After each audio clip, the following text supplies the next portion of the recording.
Hi guys, I'm Shmi. Hello and welcome back to the channel where you join me today for a first look at the brand new Bentley Mulliner Batur. Following on from the Bacalar, this comes from Bentley's exclusive Mulliner division. They are only making 18 cars in total with a price tag of £1.65 million plus taxes, and they are all already sold out. What you're looking at is a preview of the new look of Bentley vehicles. It's powered by a twin turbocharged W12, the beginning of the last hurrah, you could say, of the combustion engine as we move towards the electric vehicle future. But we're going to take a full look around the Mulliner Batur today, from the design and all of the new styling that we're going to be seeing in the future models, to talking about the technology, the powertrain, and a full tour as well of the interior. This is a special new car. There's a lot to it. So let's get started then with a full look at the brand new Bentley Mulliner Batur. You join me here in the studio for a preview ahead of the introduction of the Bentley Batur, which has now been launched at the Monterey Car Week. It's the second model from Mulliner with this full coach-built emphasis, the idea of creating something highly limited, very bespoke, the ultimate in exclusivity. After the introduction of Bacalar about 2.5 years ago, we now have the Batur. Bacalar was a barchetta, an open car. This is a two-seat coupe named after Lake Batur in Bali in Indonesia. It's a car that really also previews the future direction in terms of the design for Bentley Motors. The idea behind this is to completely begin afresh, to look at what's going to be coming next. In particular, the first of Bentley's battery electric vehicles to be launched in 2025, to represent some of these design features in this model, which really is the start of a last hurrah of that 6-litre twin turbocharged W12 engine. In fact, this is the most powerful Bentley model to date with 740 horsepower. You can see instantly this mindset of the resting beast stance. That's what they talk about with this new look to the front grille, the prowess that you have, even moving the badge down towards the nose that leans with that aggressive look forward, powerful at rest, as they put it. We have a new look as well to the lights here, inspired by those found on the EXP 100 GT, the concept that was presented a few years ago at their centenary and made its way through to the Bacalar. But we also have this endless bonnet line, as you can see, that runs all the way from the nose of the car right through and wraps around this sloping rear deck down towards a very new design and style at the rear of the car itself. We've got these very narrow tail lights that wrap all the way around towards the side. This paintwork, by the way, is Bonneville pearlescent silver. We've got the different colors and different materials that are used on this as well, but the idea behind it is that everything is bespoke, everything is unique to this car. If we come around and have a look as well at the interior, have a look at this. We've got some magnificent materials and colors. We have the Beluga black, we've got the Hotspur red Dynamica, and we also have the Hyperactive orange. But it extends to the 3D printed parts, even 3D printed 18-karat gold parts, the different details, the stitching, the integral elements that we can run through in detail very shortly as well. Obviously all of the lovely touches, like for example the soft close on the doors. But as you can see walking around it, this is a car that is completely bespoke. Every one of the 18 cars will be unique to the customer's taste, and the fact they're already sold out before it's been introduced means those customers are going to be working through that program as it now enters full testing ahead of production and deliveries in 2023. But let's have a closer look at some of the design before we also check out more of the powertrain and the technology and take a proper look inside as well. The idea here is the modernization of the design, and as I said, a look towards the next models to come in Bentley's future, a completely new era of design and a big change, especially when it comes to the look of the headlights in place of those twin familiar eyes that you normally find on the likes of the Continental GTs and other Bentley models. But I want to start right here with the grille. As I mentioned, powerful, even at rest, and you can see that instantly with the shapes and the styling. It's lower, it's narrower, it's wider, and look at all of these inserts. Look at the way you have the hyperactive orange paintwork in the center and this fade away towards the crystal black at the sides, all inside this titanium grille finish.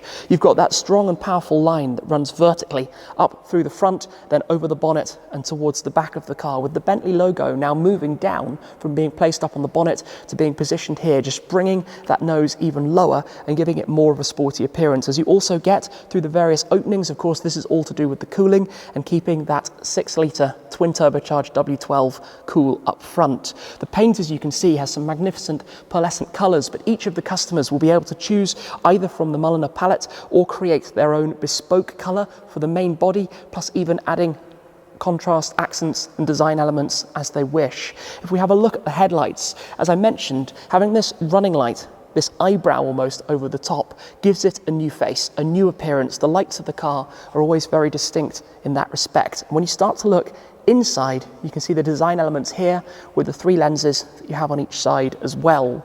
Coming around towards the side of the car, we have a bespoke 22-inch wheel fitted for this car. You can see the dual tone finish that we have here with the 2 different shades of grey.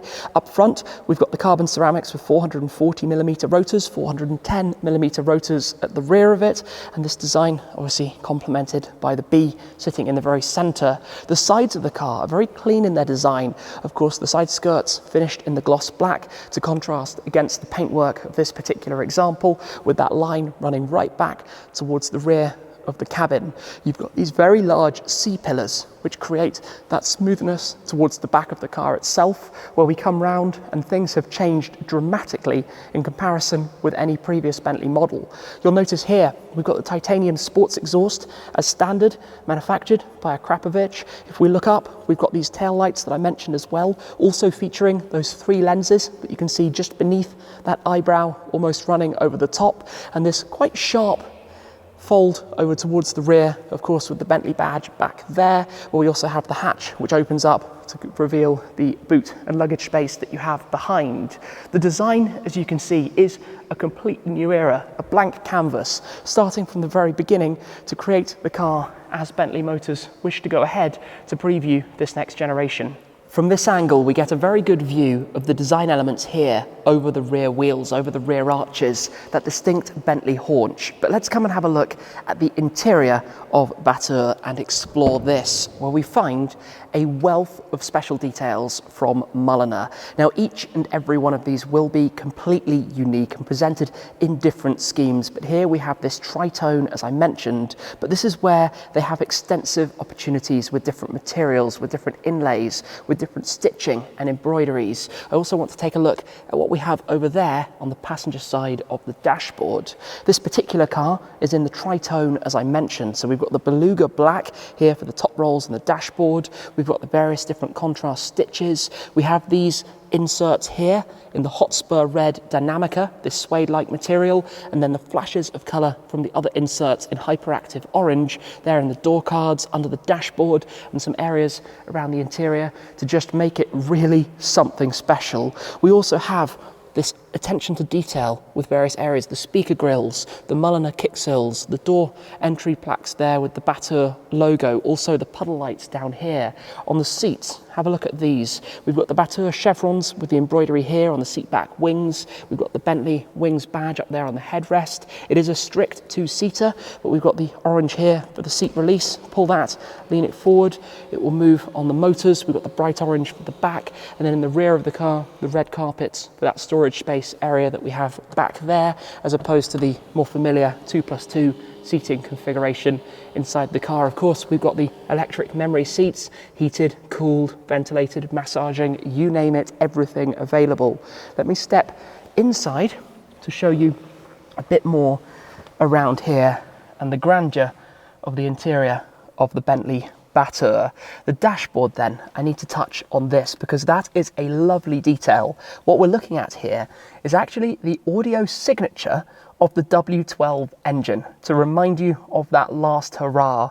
Like in the Continental GT, we have the folding display in the center with 3 different sides, 40 electric motors to rotate it, 40 moving parts. We've got the 3 displays here with the temperature, the compass, and also the chronograph towards the right. It will flip on one side to just having the inlay across the dash, and on the other side the full infotainment display. We've got the clock sitting down below. We've got that orange leather around the shifter for the 8-speed dual clutch transmission. This is amazing to see as well. They can actually introduced here for the driving mode selector, but even you could also have for the organ stops for the air conditioning vents, finished in 3D printed 18 karat gold. How special is that? Coach built by Mulliner, Bentley Batur, with the gold signature details just finished on there as well. If I just press here and wake it up, turn on the power just for a moment. If I was to close the door, we have the seats which will move themselves into position. Of course, I've got the extender which passes me the seat belt just behind. We've got the digital dashboard display right in front. We've got these inserts as well in the matching colour found on the base of the steering wheel. But it is a wonderful place to just look around and explore. Some controls in your lighting up top, for example, the Dynamica suede headliner over the top. But you know what? Let's pop open the doors for a moment. Even the door handles and all of the controls and toggles, the stalks, for example, we've got the shift pedals here as well, all beautifully finished as we've come to expect from the very top end of Bentley products. It is a lovely interior. There's no question about that, and it'll be amazing to see the different configurations that customers create with Mulliner. Of course, we also have soft close on the doors to pull them in tidily. We also need to talk about the powertrain and the driving dynamics of the Bentley Batur, from the engine to the suspension and the four-wheel drive system, with a lot of clever technology going on underneath the skin. But if we focus first on the former, the power plant, a mainstay of the Bentley Motors portfolio over the last 2 decades, this very familiar 6-litre twin-turbocharged 12-cylinder engine, an engine that's really now at the beginning of the end, in the twilight years, but this is the most powerful and potent version of it to date. We're talking 740 PS at a minimum, 730 brake horsepower or more. We have 1,000 Newton meters of torque, significantly higher figures than those we found in the Bacalar, where it had 659 horsepower and 900 Newton meters of torque. In the case of this, that's thanks to new turbochargers and intercoolers, and extensive reworking of the software, all linked to the 8-speed dual-clutch transmission and the permanent four-wheel drive system with a rear bias. In the case of Batur, though, we also now have the four-wheel steering to obviously help with high-speed stability, but also low-speed maneuverability. We have a 48-volt active anti-roll bar system to help with the ride, along with speed-tuned 3-chamber air suspension. We also have an electronic limited slip differential. We have torque vectoring by braking. We have plenty more going on that really optimizes and helps create the perfect ride and everything that you would expect from a Bentley, especially one at this level. Obviously, this is a preview of what's coming next, a development, but a new design, a new appearance. And it's when you're looking at it from this 3/4 angle that you really see this endless bonnet line to emphasize the length of the front of the car, something that's always been with Bentley throughout time. But you can see how much sportier it is, how they have carried in this resting stance, to use their very own phrases about the design when you're looking at it.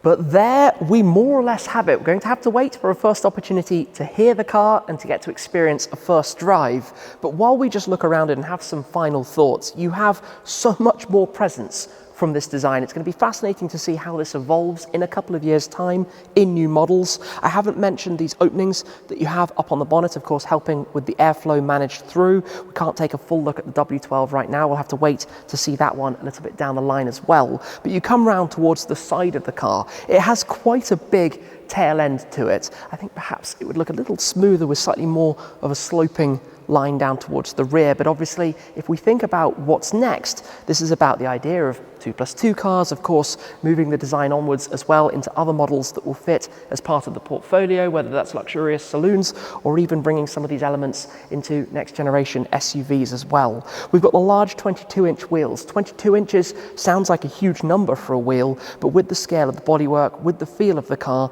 with still having some fairly large tyres over it, 315 wide at the rear, you manage still to keep the proportions about right for such a machine. Around towards the tail, there's a lot obviously of different colours going on. Yes, you can have glossy or satin carbon fibre, you can change the finish or style of pretty much every panel or element of the whole car, but it creates this multi-layered approach, and I like that cut and sculpture that you have towards the back, with the active spoiler as well towards the rear, subtly integrated into the bodywork. Around towards this side, just a few openings and things you notice, but the idea is to have clean bodywork, to keep it looking very smart, to keep it very, very elegant, to maintain those shapes, and as I mentioned mentioned the Bentley style haunches, which on the Continental GT before were very, very prominent, more subtle in the design that we have now here on Batur. So it remains to be seen, obviously, what that will look like onto the next generation, with everything going electric and Bentley introducing their first fully electric vehicle for 2025. We're not going to be waiting all that long.